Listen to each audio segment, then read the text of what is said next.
Dear students, welcome back to the lecture of computer network. Today we shall discuss on the microwave transmission. This particular lecture is useful for all the CS students studying computer network, and it's also useful for the COPA and employability skill students uh, studying in ITIs in different trades, and especially COPA students. Wireless media के ऊपर हम बात कर रहे थे। हमने इससे पहले भी वायरलेस मीडिया के ऊपर चर्चा की है। हमारी एटमॉस्फेयर डिफरेंट लेयर्स के अंदर डिवाइडेड है और उसमें अलग अलग लेयर को कवर करने के लिए हम डिफरेंट तरह की वेव्स का यूज यहाँ पे करते हैं। But we do not use any physical conductor either electrical or optical for this particular purpose. ज़्यादातर केस में हम एटमॉस्फेयर का ही यूज इसके अंदर करते हैं। फिजिकल पाथ जो वहाँ पे हम बनाते हैं एटमॉस्फेयर को ही बनाते हैं। और वायरलेस मीडिया लॉन्ग डिस्टेंसेस को कवर करने में हमें ज़्यादा हेल्पफुल है, क्योंकि हम इतने लंबे फिजिकल वायर्स का इस्तेमाल नहीं कर सकते।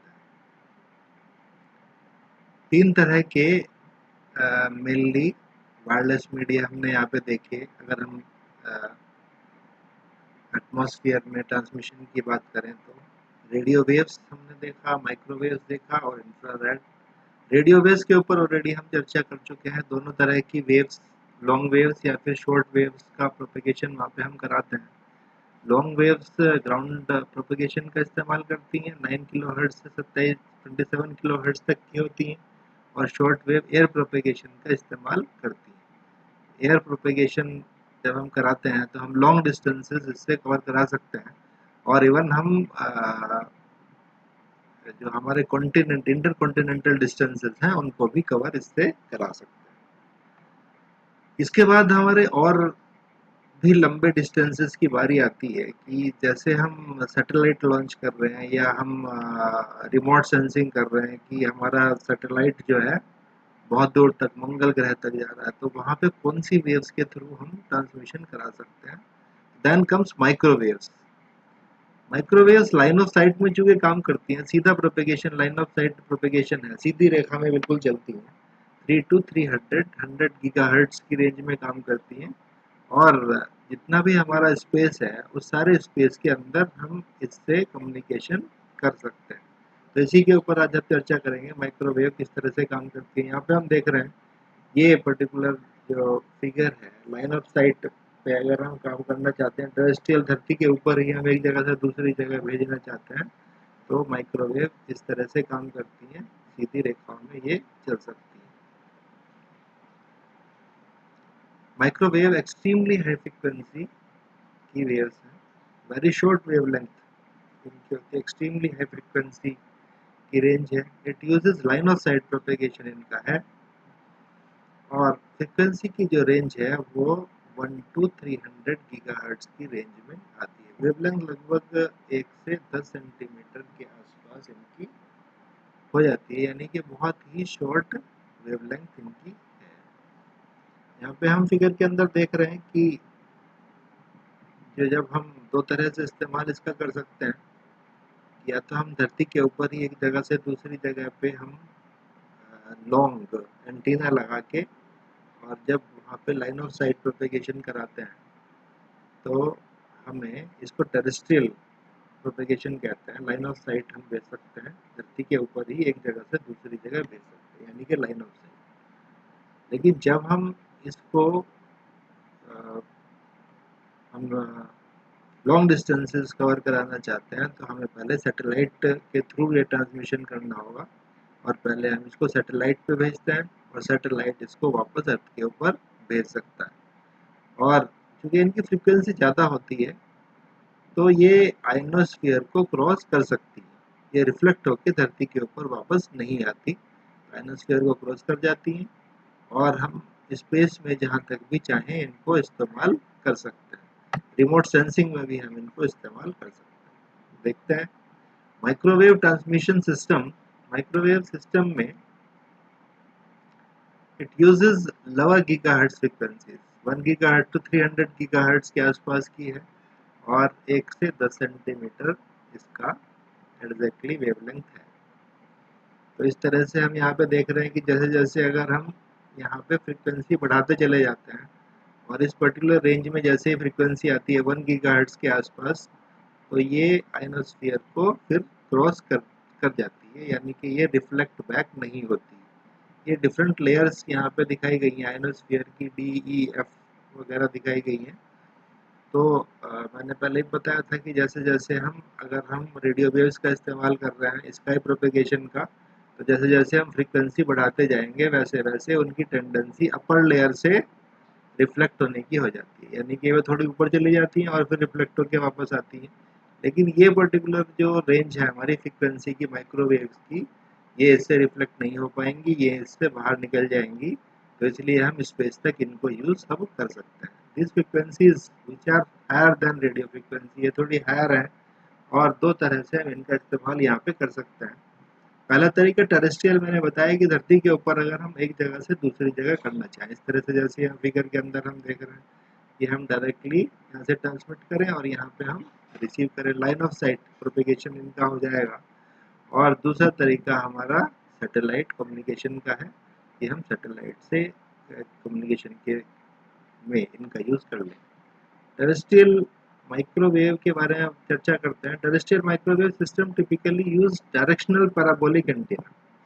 इनके अंदर चूंकि हमें यूनिडायरेक्शनल जो हमारा सिस्टम है वो यूज करना पड़ेगा, और हम इसके अंदर पैराबोलिक एंटीना का यूज करते हैं, जिससे हमारी वेव जो है वो एक ही पर्टिकुलर डायरेक्शन में जाए, जहाँ पे हमारा रिसीवर का एंगल जो है वो एग्जैक्टली उसी लाइन ऑफ साइट पे पड़ेगा। तो हमें इसमें अलाइनमेंट बहुत जरूरी है, अलाइनमेंट करना पड़ेगा, तभी हम इसका इस्तेमाल कर सकते हैं। तो सिग्नल्स आर हाईली फोकस्ड, इसीलिए सिग्नल को हाईली फोकस रखना पड़ेगा। And physical path must be line of sight, और लाइन ऑफ साइट हमें यूनिडायरेक्शनल इसको रखना पड़ेगा।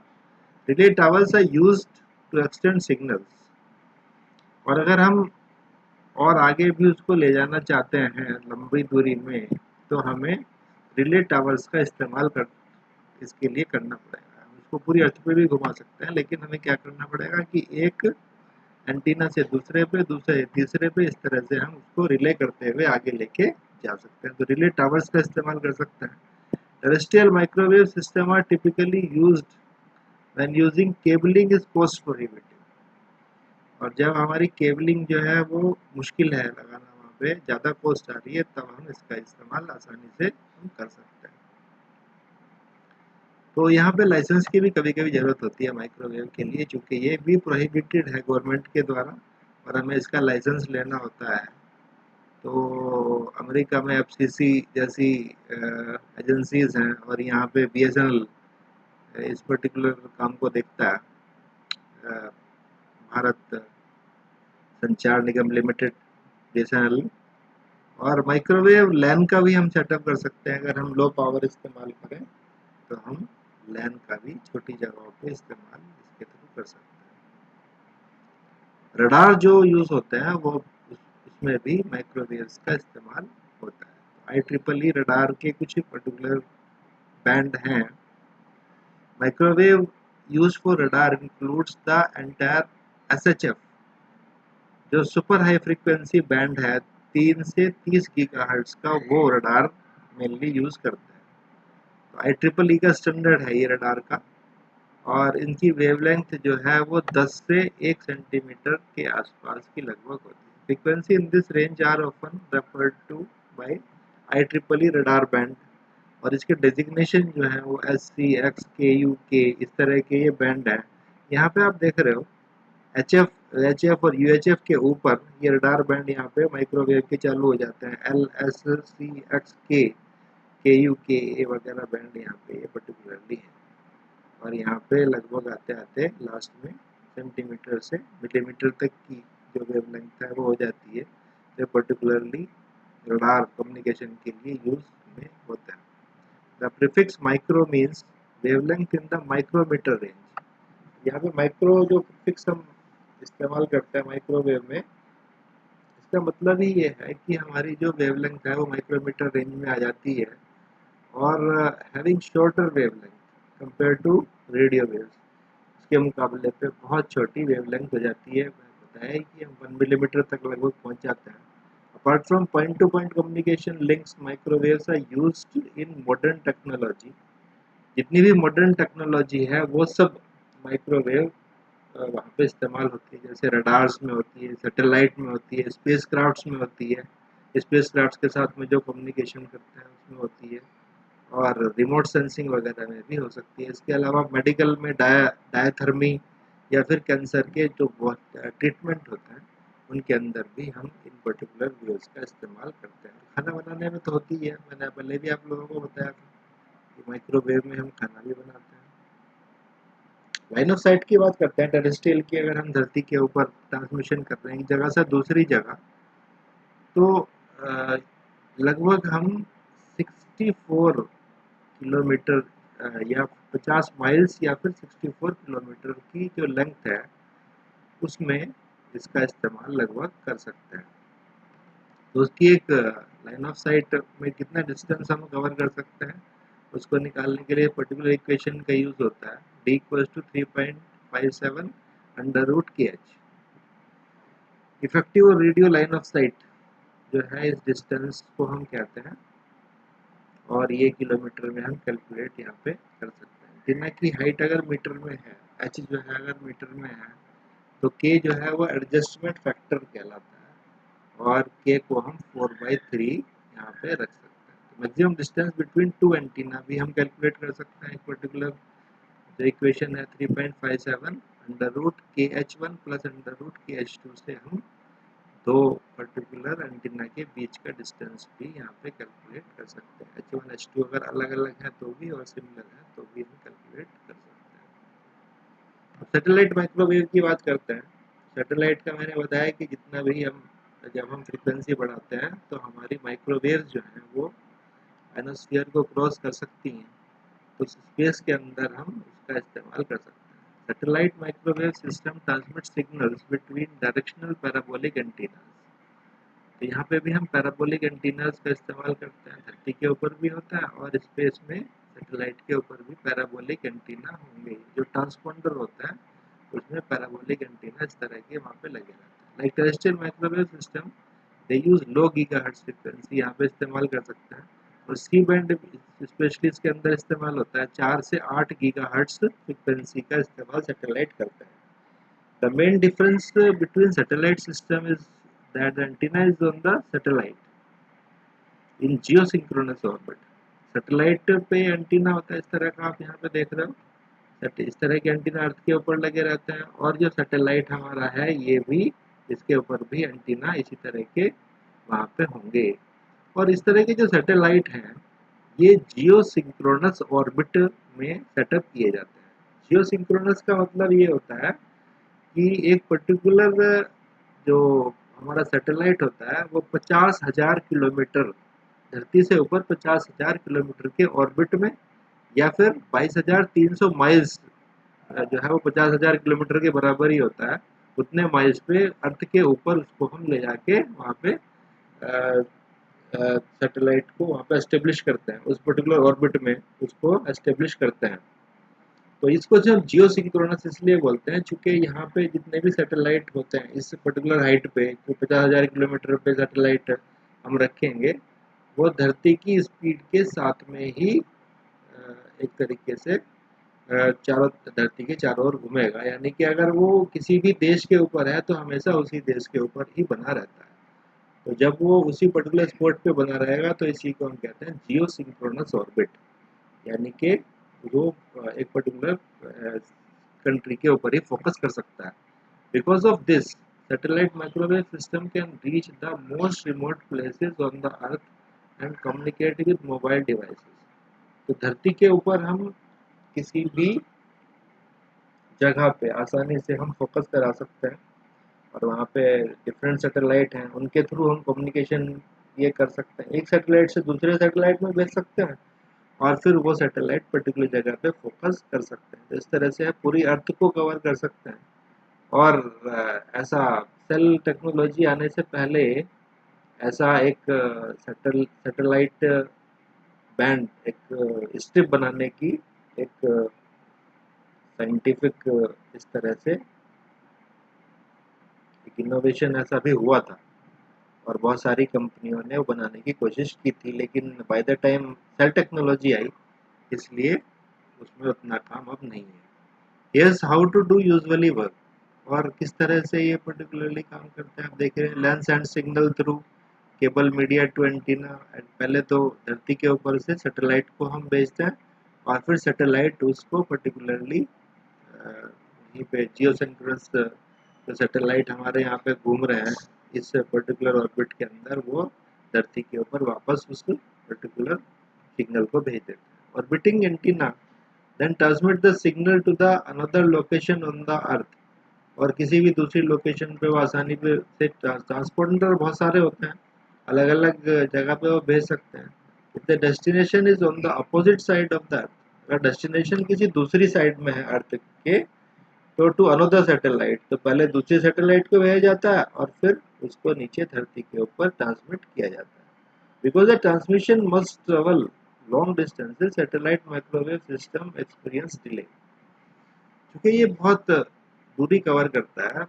ऊपर पहले हम ट्रांसमिट करेंगे तो 50,000 किलोमीटर ऊपर जाएगा, पहले सैटेलाइट ट्रांसपोंडर के पास, और फिर वहां से वापस आ जाएगा 50,000 किलोमीटर। तो इसमें थोड़ा डिले हम महसूस कर सकते हैं जब भी हम सैटेलाइट के थ्रू हम कम्युनिकेशन करते हैं। तो इसमें एक प्रोपेगेशन डिले आता है फ्रॉम 0.5 टू 5 सेकेंड, 0.5 से 5 सेकेंड तक का डिले हम महसूस कर सकते हैं। आपने कभी कभी देखा होगा इस तरह का डिले बात करते हुए, खास तौर से अ, जब हम लॉन्ग डिस्टेंसेस में बात करते हैं तो हम सैटेलाइट के थ्रू ही बात करते हैं, विदेशों में बात करते हैं, तो वहाँ पे इसीलिए डिले आता है। कैरेक्टरिस्टिक्स इसकी देख लेते हैं।